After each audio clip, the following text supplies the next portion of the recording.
The Legend of Zelda: Ocarina of Time is the greatest game ever made.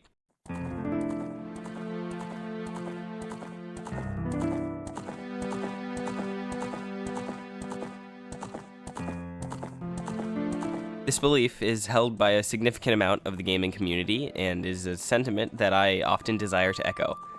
And yet, it is blatantly false. Super Mario Bros. Is also often considered the greatest game ever made. And while I'm not nearly as emotionally attached to that game as I am to Ocarina, it's not too hard to see why. Even today, as recently as it may seem, many people are labeling The Legend of Zelda: Breath of the Wild as the greatest game ever made. And they're all wrong.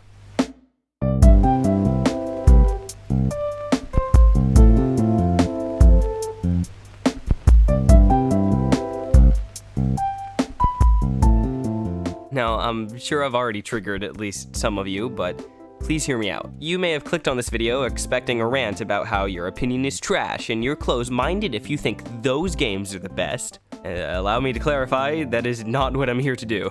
I often find statements like those to be pretty obnoxious. No, today I'm here to discuss why it doesn't really make sense to use the phrase best game ever in the first place. It all comes down to objectivity versus subjectivity. Objectivity is defined as the quality of being objective, or basically the hard truth. In the opposite way, subjectivity, or being subjective, is the quality of being based on feelings and opinion. For example, imagine your friend says, "The N64 was Nintendo's first home console capable of fully 3D graphics." This is objective, as we can historically conclude this to be the case regardless of personal feelings. Now, imagine your friend says, "I didn't really like the N64. I think Nintendo should have stuck with 2D graphics." This is subjective, as it is a statement fully based on personal opinion. Now, why does this matter? Well, because we often forget to think logically when discussing topics as emotionally invested as your favorite game. It can be pretty easy just to say, "This game is better," or "That game is terrible," when someone disagrees with your personal top pick. Video games are primarily a subjective experience. Different types of games appeal to different types of people, and no one should be personally attacked for liking a game that most people don't, or disliking a game that most people love. With that being said, the question still stands. Why are certain games commonly considered the best game of all time by a majority of people? Ironically, I think there actually is an objective answer to this question. Impact and innovation. Wow, cool music, whoa, come in, wonderful.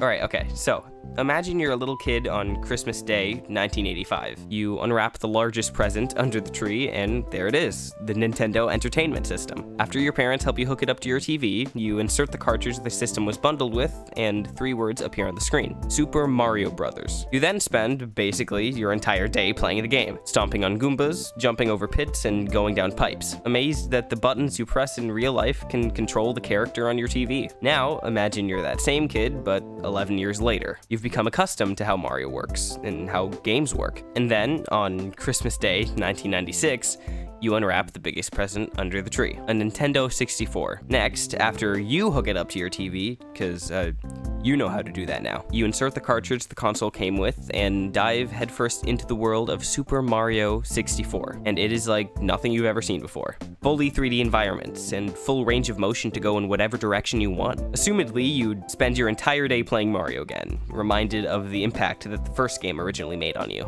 This is impact and innovation. The impact comes from the childlike wonder that was felt during your first experience of something entirely new, and the innovation is taking what made that first experience so impactful and progressing it to the next level and achieving results far beyond the source material, making the experience fresh and new in the process. A game being considered the best of all time is usually a result of how impactful and revolutionary it is. And ultimately, I feel like if a game shows us something amazing that we've never seen or felt before, it leaves a far bigger impression on us than a game that simply moderately improves an existing formula that we're already familiar with.